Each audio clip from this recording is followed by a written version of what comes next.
What is going on, everybody? Welcome back to episode 2 of the EU4 Franco-Prussian War era game. Hope you're enjoying it. Hope episode 1 was interesting. We continue on. I think now that France-Prussia war is over, we're just going to see some more devouring of some of the smaller nations. Switzerland first up, of course. They are not having a good time at the moment in multiple wars with France and Italy. Italy also sort of not under the radar. We saw the war begin, but they just wiped out the Papal State. They were just like, yep, you know what? No one cares anymore. We'll have that. No one will notice. So we'll see if they become quite a powerful state in this game as well. They don't have many friends, though. I do notice they're guaranteeing Tunisia, but that's about it. France, I was a bit worried for them here, but they have a 50 stack there. They got it covered. They're all good. And France pieced out with Switzerland, actually, and did not take anything. Or did they? I don't know. Maybe they took one thing. Maybe I don't know what the borders looked like before. I'm sorry. Luxembourg. I saw France was supporting their independence. Who owns you? The Netherlands. Oh, okay. Well, Prussia has attacked the Dutch anyway, which I believe will have triggered a huge war because the Netherlands were allied to some big countries, right? No. I swear, maybe none of them defended them. I don't. Yeah, no. The US chose not to defend them. Okay, fair enough. And now Brazil is also going after them. Of course, that is for the land down here in Dutch Suriname, which I guess Brazil will probably get eventually, particularly if the Netherlands is losing to Prussia at home. Although that said, Prussia only has an 8 stack here. How are they winning this? What, you gonna move these guys or no? Or these guys? Prussia will have some work to do because Russia, obviously a pretty big nation themselves, they are going after Afghanistan at the moment, so they're pretty busy. That should be another easy one for them. And I think Yarkand was here already. But yeah, Qing is... Oh, they did defend the Dutch. Okay, that is going to make things pretty interesting. Not that Prussia has much in the Pacific. They had some islands, but that's it. Yeah, this is going to be a weird one for war score. I guess Qing is going to just really mess it up for Prussia in terms of getting war score. Brazil is also at war with them. Yeah. And France is at war with the Netherlands as well. But yeah, Qing only defended against Prussia. So even though Prussia has the Netherlands fully sieged down, they're going to get like no war score until they have some success against Qing. So Prussia's going to lose out. You'll probably see them peace out for 1 or 2 provinces. And then France will probably go grab the rest or something ridiculous. Or just free Luxembourg, depending on what their plan is. Austria's being quiet. Britain's not really done much this game. I've been ignoring them. Canada is still a dominion. That is a lot of protectorates right there as well for Great Britain. Let's see if they can keep that going. Who's this? Tunisia is now going after Cyrenaica here, and boom, there you go. They take a ton of land off of them. Are the Ottomans going to annex Egypt at any point? Probably not soon, but gee, do you still even have Egypt? Is that gone? Is Egypt now in? Egypt's independent now. Maybe no, they're not. No, they're not. Here it is. That's confusing. How do you have allies while being a vassal? Is that a thing? Russia is supporting their independence, so we'll see how that goes. The Ottomans could struggle with that, but they would have Prussia on their side potentially, so that that makes things interesting. Russia 109. People told me my sieging tactics were bad. I mean, seems a bit overkill. Is this just British territory? It is. Okay, well that's super useful for them, I guess. But it means we could see them fighting Qing quite a lot at some point. Thailand, I think, has grown even more because these borders are gross, and I don't remember them being this gross. There you go. Oh, France is down here as well, fighting the Dutch. You can see Dutch noble rebels, but also France in Dutch Indonesia. Netherlands, yeah, not piecing out with Prussia yet, but Prussia's, their war score ticks up. Eventually they'll probably get what they want, I would imagine. Brazil still hasn't got what they want, but again, they only have 2 war score. This isn't super valuable territory. The US not doing too much. They're just allied to Costa Rica. They have got this part of Canada, so we'll never get sort of the real borders as such, and they'll probably very quickly fill up all this space, take what remains. But yeah, the US pretty chill. I don't think they are going after... Well, Mexico has a lot of allies, so It's not like the US could probably beat this, but it wouldn't be as simple as just going after Mexico, I guess. Morocco is dipping down quite far down this way. Britain is now going after Segu, so yeah, we're definitely in the age of imperialism. Portugal and Cape Colony here have definitely grown. Orange Free State as well. Is that a Dutch thing, or is that just its own thing? That is just its own thing, but I'm guessing it may, well, Van, so yeah, definitely culture is Dutch, so it's something, some sort of historical nuance that I'm not 100% familiar with.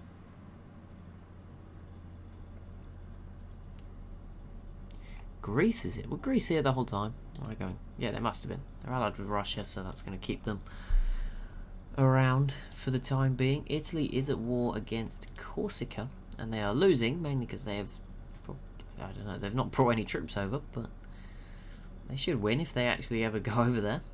Oh, and Algeria did actually get their independence from France, so these big countries not impervious to bad stuff happening. Algeria is a new country there.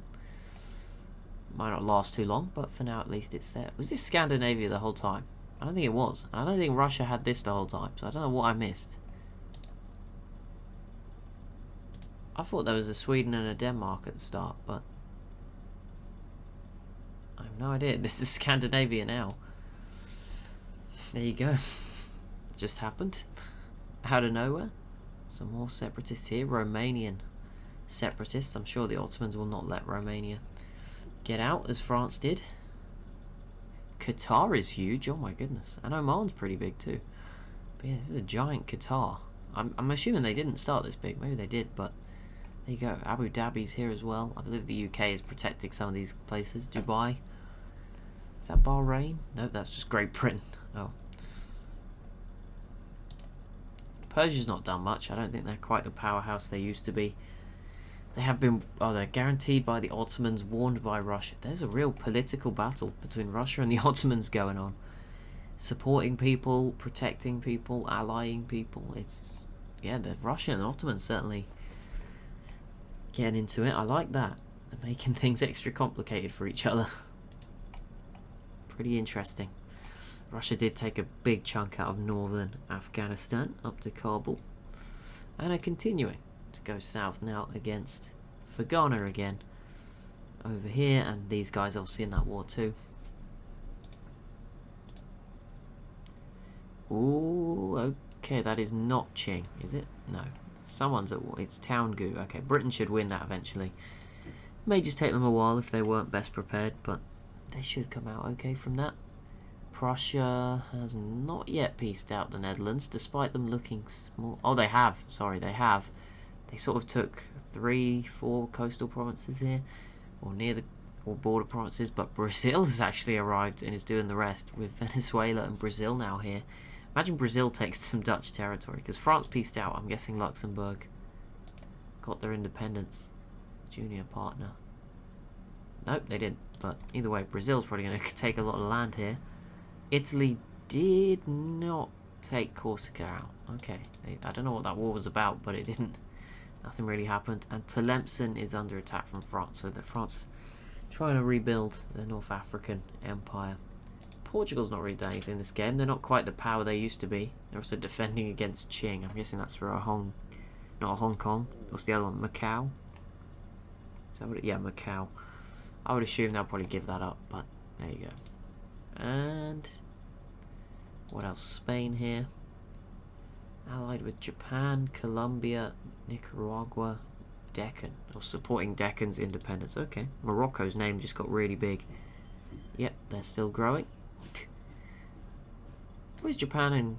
Okay, there is no Korea. I was like, what is... Oh, God. Oh, God. Oh, this is a biggie. Japan versus... Not Japan, sorry. Russia v Qing. The Ottomans are also at war with Ethiopia. The US is at war with British West Indies. Okay. Prussia is at war with Brunswick, so they can get bigger. Russia actually attacked Qing. Is there something I'm missing here? Qing has the biggest army in the world at 393k. Russia 213,000, although both have much bigger force limits. Both have good supply of manpower. The two biggest supplies in the world. Here they are, just compared to each other. So a big infantry advantage, cavalry and artillery advantage for Qing. I just think tech. I think tech might be the deciding. 82 mil tech up against 76. Yeah, 6 advantage. It's numbers, it's quantity v quality. I don't know if those are there's a lot of extra idea groups in this game, so I don't know if they've chosen those, but well, Russia has quality there, and I think they don't actually have quantity, but they have quality. Qing has neither of them. Okay, never mind. But it is kind of, it's still that logic, even if they've not picked the actual in-game ideas. But yeah, Russia should be able to win battles with significantly less. But Qing can obviously bring up a lot more manpower.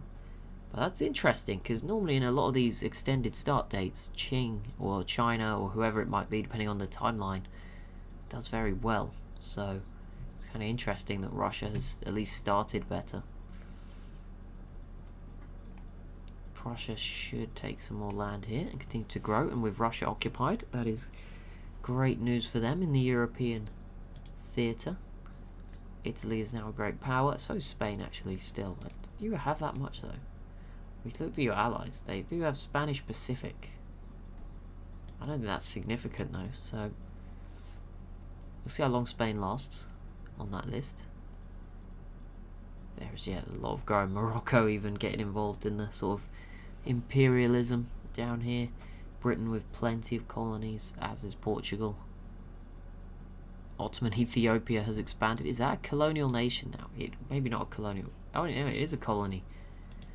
There you go. Ottoman Ethiopia is now, it's free, not independent, but you know, it's autonomous, doing its own thing under the control of the Ottomans.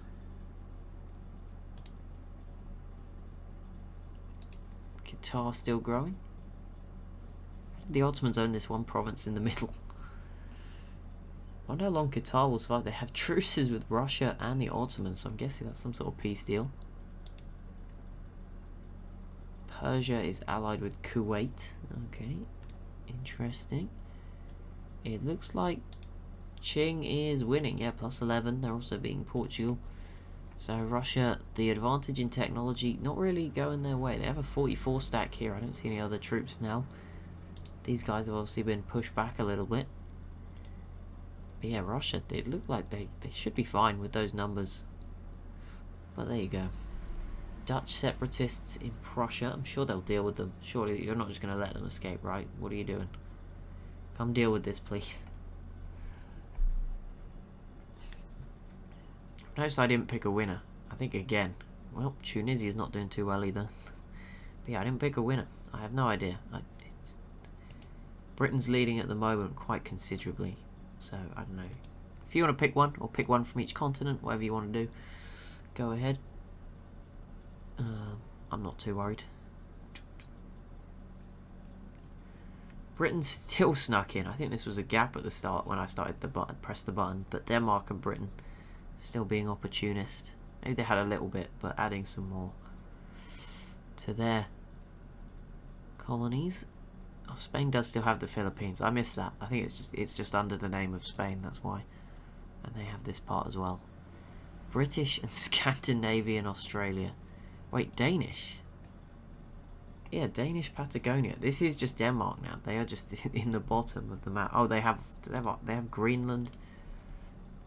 Newfoundland is not them. That's Britain. They just have some random territory there.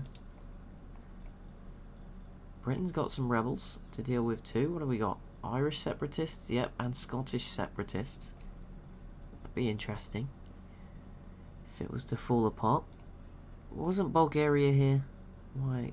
Maybe I'm going crazy. Maybe it was Serbia and Montenegro. But I feel like maybe the Ottomans annexed one of their vassals. But I think no, they still have Serbia and they still have Egypt. So I think that was it. Maybe there was one more. I don't know. Algeria just came along and took a big chunk out of Tunisia. And Qing and Russia is... They just pieced out, and I'm not an expert, but it looks like it was a white piece. It did look like Russia had cleared up all the occupation. But there you go, that's the first sort of warning sign for the rest of the world about Qing and their power. Would be interesting if they were to break up. I don't know if we'll get that, but it would be kind of cool see them sort of dissolve, but sadly it's probably not going to happen. They're supporting a lot of colonies here, which I'm guessing, or not colonies, but nations that I'm guessing are part of Britain in India, so that might be something we see happen soon. And Portugal did give up Macau. It just wasn't worth it, I guess. We'll see if Britain is the same with Hong Kong. But there we go, that is it for episode 2. Things heating up as we get to 1896. So there we go, I think that was 6 years. But anyway, thank you so much for watching. As always, if you have enjoyed, be sure to leave a like and a comment down below. Be sure to subscribe as well if you are new to the channel. And I'll see you in the next one.